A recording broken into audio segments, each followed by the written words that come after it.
विपक्ष लगातार इस्तीफा मांग रहा है रेल मंत्री का और आपको ये भी बता दें कि 16 साल के बाद रेल मंत्रालय कांग्रेस के हाथ आया है, लेकिन हाथ अब किस तरह से घिरे हुए नजर आ रहे हैं काले। इस पूरे मामले में यही बड़ा सवाल है कि क्या रेल मंत्री इस्तीफा देंगे। आज फिलहाल वो प्रधानमंत्री से मुलाकात करके अपनी स्थिति स्पष्ट कर देना चाहते हैं। इस पूरे मामले में ज्यादा जानकारी लेकर हमारे 3 संवाददाता जुड़ चुके हैं हमारे साथ। रुक करेंगे चंडीगढ़ का, जहां से हमारे संवाददाता अभय पराशर जुड़े हुए हैं। मुंबई से सत्यप्रकाश और सीबीआई दफ्तर से खुशबू हमारे साथ जुड़ चुकी हैं। सबसे पहले आपका ही रुख अभय, जरा बताइए चंडीगढ़ से किस तरह की जानकारी मिल पाई है। देखिए बिल्कुल चित्रा, अभी भी जो छापेमारी की जो कवायद है वो सीबीआई की तरफ से लगातार जारी है। कल रात भर छापेमारी की गई। विजय सांगला के जो कई दफ्तर भी हैं, जो प्राइवेट इनके कई सारे कॉर्पोरेट ऑफिस भी हैं, वहां पर भी लगातार छापेमारी की गई। महेश कुमार के जो डॉक्यूमेंट्स काफी सारे पुलिस को मिले थे, जो कॉल डिटेल्स के जरिए पुलिस ने जिस तरीके से पुलिस पहुंची इस पूरे के पूरे इस स्कैम तक सीबीआई पहुंची है। अभी भी कई सारे क्लू इसमें पुलिस को बाकी हैं। हालांकि सीबीआई लगातार पुलिस की भी इसमें मदद ले रही है। चंडीगढ़ पुलिस भी सीबीआई के साथ छापेमारी के दौरान वहां पर जा रही है। 4 लोगों की अब तक इस पूरे मामले में गिरफ्तारी हो चुकी है। लेकिन जो मंजूनाथ है, जिसने पैसा पहुंचाया था महेश कुमार के कहने पर, उससे पुलिस भी और साथ साथ सीबीआई भी कई सारे सवाल उससे जानना चाह रही है कि मंजूनाथ को किस तरीके से इस पूरी डील के अंदर इन्वॉल्व किया गया, उसे कहां भेजा गया, पहले वो पैसे लेके कहां पर पहुंचा। सीबीआई ये सारे सवाल उनसे जानना चाह रही है। और चित्रा, हो सकता है, हालांकि अब तक इस मामले में गिरफ्तारी हुई है, पवन बंसल के जो भांजे हैं विजय सांगला, वो गिरफ्तार हो चुके हैं। संदीप गोयल गिरफ्तार हो चुके हैं। जो महेश कुमार, जो कि मेंबर बनाए गए थे रेलवे में, लेकिन अब वो इलेक्ट्रिकल मेंबर बनना चाहते थे, जिसके लिए उन्होंने 90 लाख रुपए, ये एक इंस्टॉलमेंट थी और पूरी डील जो थी वो 2 करोड़ रुपए की थी। एक इंस्टॉलमेंट देने पे जो कॉल डिटेल्स थे उसके जरिए पुलिस ने महेश कुमार पर बिल्कुल 1 करोड़ 10 लाख रुपए तो अभी बाकी ही थे। आपके पास हम आएंगे अभय। एक बार खुशबू का हम रुख करते हैं। खुशबू, अब सीबीआई का अगला कदम क्या रहने वाला है? जैसे कि आपको पता है, अभी तक 4 गिरफ्तारी इस पूरे मामले में हो चुकी है, लेकिन अभी जो पॉइंट्स है इन्वेस्टिगेशन की वो ये रह सकते हैं कि आखिर इस मामले में और कौन कौन इन्वॉल्व है और कौन कौन इस मामले में अभी और इन्वॉल्व है और कितने लोग इस पूरे मामले में शामिल है, और जो पूरा इंटेरोगेशन चलना है, अभी पता करना है कि आखिर पवन बंसल भी इससे रिलेटेड है या नहीं, क्योंकि बिल्कुल कई ऐसे सवाल हैं जिनको सुलझाया जाना बाकी। और कहा यह भी जा रहा है कि अगर प्रथम दृष्टया सीबीआई इन तमाम बातों को पूरी तरह से सच पाती है तो पवन बंसल से भी इस पूरे मामले में पूछताछ की जा सकती है। बहरहाल बीजेपी ने अपने तेवर कड़े कर लिए हैं। सुनिए बीजेपी नेता मीनाक्षी लेखी ने इस पूरे मामले में कहा क्या है।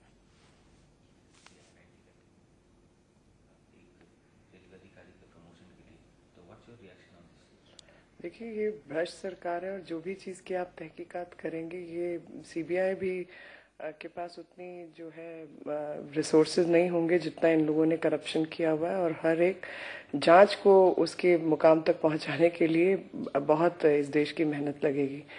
और इससे 2 चीज़ें सामने आती हैं। एक तो ये कि वो रेल मंत्री का भतीजा है, और दूसरा ट्रांसफ़र कराने के लिए 90 लाख, यानी ट्रांसफ़र का अधिकार किसके पास था, जिसको लेते हुए इन्होंने 90 लाख रुपया लिया, और दूसरा के भतीजे हैं, यानी रेल मंत्री के बहुत नजदीकी लोगों में से हैं और रेलवे मंत्रालय की ही विषय है। तो जहां भी ईंट रोड़ा पत्थर आप उठाएंगे, उसके नीचे एक नया मसला निकलेगा भ्रष्टाचार का। वही इस सरकार की आज की तारीख में पहचान रह गई है।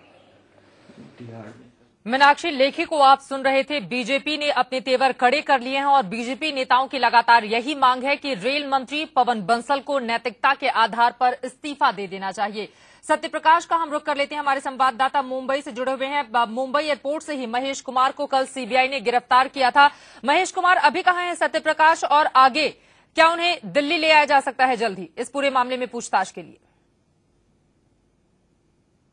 चित्रा, महेश कुमार सीबीआई कस्टडी में है मुंबई के, और आज उनको कोर्ट में पेश किया जाएगा। ट्रांजिट रिमांड दिल्ली की टीम मांगेगी और यहां से दिल्ली ले जाया जाएगा। लेकिन देर रात से सीबीआई की जो कि टीम है, एक टीम पूरे उनके घर पे रेड की हुई थी। छापेमारी के दौरान काफी डॉक्यूमेंट लेके गई हुई है। कुछ देर पहले ही सीबीआई की टीम यहां से जो कि महेश कुमार के घर से निकली है, तन्ना हाउस के लिए निकली है।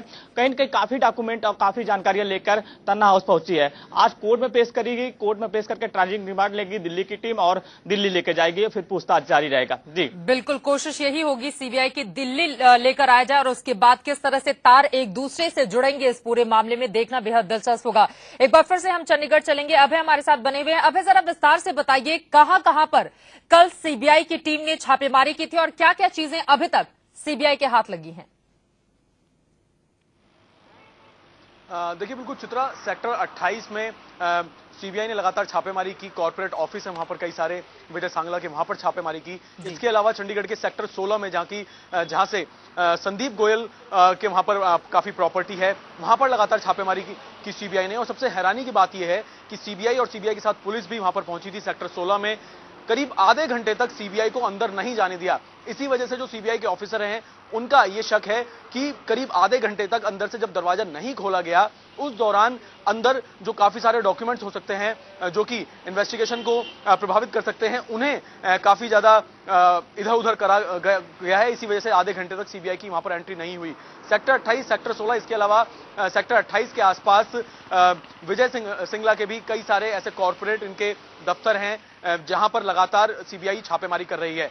कल रात से लगातार पूछताछ कर रही है। करीब 11 बजे से लगातार सेक्टर 28 के अंदर ही जो कॉर्पोरेट ऑफिस है वहां पर सीबीआई लगातार पूछताछ कर रही है विजय सिंगला से और तमाम तरीके की जानकारी हासिल करने की कोशिश कर रही है। साथ ही साथ जो मजनूनाथ को गिरफ्तार किया है, जो कि एक बैंगलोर का है वो मजनूनाथ, उससे सीबीआई ये जानने की कोशिश कर रही है कि ये जो 90 लाख रुपए देने थे, हालांकि कॉल डिटेल्स से लगातार सीबीआई को शक था, इसी वजह से ये सारी की सारी गिरफ्तारी हो पाई है। लेकिन किस तरीके से ये 90 लाख रुपए पहुंचाए गए, इसका क्या सर्कल था, वो सारी बातें अभी सीबीआई जानना चाहती है। बिल्कुल, और शायद हो सकता है आगे आने वाले वक्त में जितने भी लोगों की गिरफ्तारी हुई है उन सभी को ट्रांजिट रिमांड पर लेकर दिल्ली लाया जाए और एक दूसरे के आमने सामने बिठाकर सवाल पूछे जाएं सीबीआई की टीम की ओर से। फिर से रुख करेंगे खुशबू का। खुशबू, सीबीआई की टीम किस वक्त दफ्तर पहुंचने वाली है और अगली कार्रवाई क्या हो सकती है इस पूरे मामले में?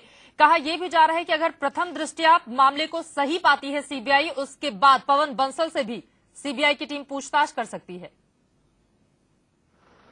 जी बिल्कुल, जैसा कि मुंबई से गिरफ्तारी हुई है, चंडीगढ़ में गिरफ्तारी हुई है, तो पहले सीबीआई वहां पर लोकल कोर्ट में उन्हें पेश करेगी और ट्रांजिट रिमांड लेकर दिल्ली लाएगी। तो हालांकि ऐसा माना जा रहा है कि शाम तक ये लोग दिल्ली पहुंच जाएंगे, उसके बाद इन्हें आमने सामने बिठाकर पूरे मामले पर पूछताछ की जाएगी। जब मामले के धीरे धीरे तार खुलेंगे, पेज खुलेंगे, तो उसके बाद हो सकता है कि पवन बंसल, जो कि रेलवे मंत्री है, उनसे भी पूछताछ हो। हालांकि अभी तक पवन कुमार बंसल ने बोला है कि मैं बिल्कुल पाक साफ हूं, मेरा कुछ लेना देना नहीं है। लेकिन जब धीरे धीरे इस मामले के पेज खुलेंगे और सभी आरोपियों को जिन्हें सीबीआई ने गिरफ्तार किया है, आमने सामने बिठाकर जब पूछताछ होगी, तब पता चलेगा कि आखिर इस पूरे मामले में और कौन कौन इन्वॉल्व है। कि बिल्कुल, और कहा यह भी जा रहा है कि दरअसल जिस भांजे को सीबीआई ने गिरफ्तार किया है, रेल मंत्री पवन बंसल का अधिकतर कामकाज वो भांजा ही दिखता है। इस वजह से भी सवालों के घेरे में इस वक्त रेल मंत्री नजर आ रहे हैं। हमारे तीनों सहयोगी बने हुए हैं, चर्चा लगातार जारी है। इन सबके बीच आपको बताते हैं कि रेल मंत्री के भांजे पर घूसखोरी का आरोप लगने के बाद हमने बात की बीजेपी नेता अनुराग ठाकुर से। सुनिए अनुराग ठाकुर ने इस पूरे मामले में कहा क्या है।